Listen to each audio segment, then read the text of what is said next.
बिस्मिल्लाहिर्रहमानिर्रहीम। मैं हूं सैयद आबिद काज़मी और आपके सामने आज वो मुश्किलात ला रहा हूं जो इमिग्रेंट्स को यहाँ जब नए नए आते हैं तो उनको किन किन मुश्किलात का सामना करना पड़ता है और उनको क्या करना चाहिए आने से पहले।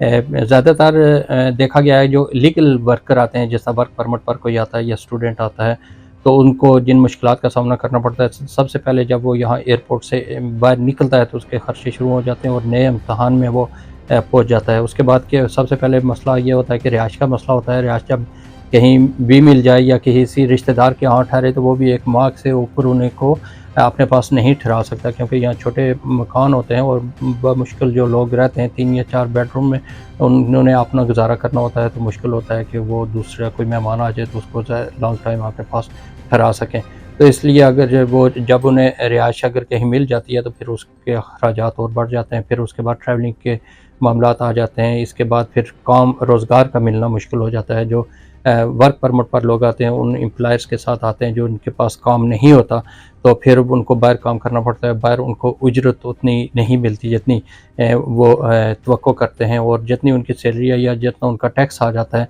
उसके मुताबिक उनको उजरत नहीं मिलती, जिसकी वजह से उन्हें काफ़ी मुश्किलात का सामना करना पड़ता है। सबसे पहले जब बंदा आता है तो उसके बाद उसकी जब रजिस्ट्रेशन होती है, BRP कार्ड मिलता है। अब BRP कार्ड तो ख़त्म कर दिया, ऑनलाइन ही हो गया है सारा सिस्टम, लेकिन दिसंबर तक वो वही BRP कार्ड जो है वो चलेगा, उसके बाद नहीं चलेगा। लेकिन सबसे पहले जब BRP कार्ड मिलता है उसके बाद उन्होंने डॉक्टर बनाना होता है, बैंक अकाउंट खोलना होता है, और इसके बाद इंश्योरेंस नंबर तो आजकल वर्क परमिट पर जो आते हैं उनको तो मिल जाते हैं, लेकिन जो स्टूडेंट आते हैं उन्हें सबसे पहले इंश्योरेंस नंबर लेना होता है। तो ये चीज़ें बहुत ज़रूरी होती हैं जो इब्तदाई तौर पर करनी होती हैं। तो अगर कोई जानने वाला यहाँ ना हो मौजूद, या कोई भी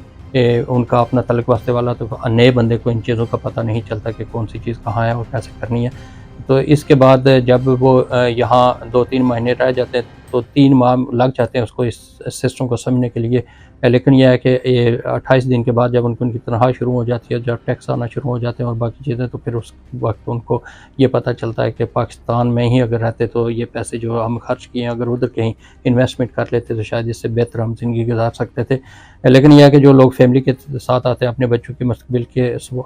को बेहतर करने के लिए, तो वो यहाँ मुश्किलात शुरू में देख कर तो एडजस्ट तो हो जाते हैं। तो फिर अपनी जो काबिलियत होती है, ये जो मियाँ बीवी अगर काम करेंगे तो तब वो सिस्टम जाकर चलेगा, वरना थोड़ा मुश्किल होता है। जो स्टूडेंट आते हैं, क्योंकि स्टूडेंट जितनी भी यूनिवर्सिटियाँ हैं उन्होंने जो PhD स्टूडेंट है वो तो अपनी फैमिली को ला सकते हैं, लेकिन दूसरे स्टूडेंट सिंगल आ सकते हैं। या जब सिंगल आते हैं तो उनको जो काम आम जगहों पर मिलता है वो 20 घंटे की इजाज़त होती है, तो उसके मुताबिक अगर कहीं 20 घंटे करते हैं तो जितने भी एम्प्लॉयर हैं वो उनको फुल वेज नहीं देते। मिनिमम वेज जो होती है वो 11.44 पेंस वो कोई भी एम्प्लॉयर किसी को स्टूडेंट को नहीं दे रहा, तो जिसकी वजह से उनको अपनी फ़ीसें पूरी करना मुश्किल हो जाती हैं। फिर वो जब ये मुश्किल होता है तो फिर वो इलीगली कहीं यानी ज़्यादा ओवर काम करते हैं, क्योंकि उस कमी को उन्होंने पूरा करना होता है, जिसके लिए अगर वो कहीं कोई छापा पड़ जाए तो फिर उनके लिए मुश्किलात होती है। फिर उनको एडजस्ट होने के लिए PSW का सहारा लेना पड़ता है। उसके दौरान भी अगर कोई किसी एम्प्लॉयर से रब्ता नहीं होता तो फिर उनको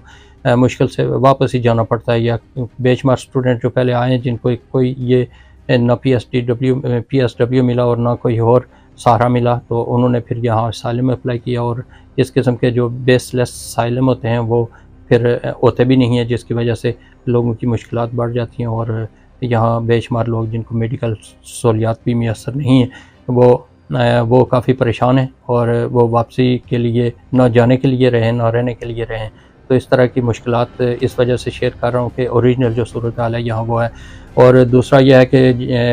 यहाँ हमने देखा है बेशुमार चीज़ें, जिसकी वजह से इसी इशू को मैंने लिया है कि मैं ख़ुद विज़िट किया है मुख्तलिफ़ जो सड़कें हैं वहाँ, और रात को देखा है बस शॉप्स के बाहर, बस रेस्टोरेंट के बाहर हमारे अपने जो स्टूडेंट्स यहाँ आए हुए हैं लोग 3-4 मैंने देखे एक पार्क के बाहर, उन्होंने ऊपर वहाँ कम्बल रखा, तो वो बंदा सुबह के टाइम सोया हुआ था। और इस तरह की सूरत हाल देखकर बड़ा दुख हुआ। जो कुछ हमने किया या कर सकते थे वो तो सपोर्ट किया, लेकिन इस तरह की चीज़ें देखकर वो एक नहीं है, बेशुमार लोग हैं यहाँ मुख्तलिफ़ शहरों में आए हुए हैं और जिनका कोई भी यहाँ नहीं है, वो बड़ी मुश्किलात का उन्हें सामना करना पड़ रहा है। तो अपने जितने भी ओवरसीज़ पाकिस्तानी या दूसरे रहते हैं वो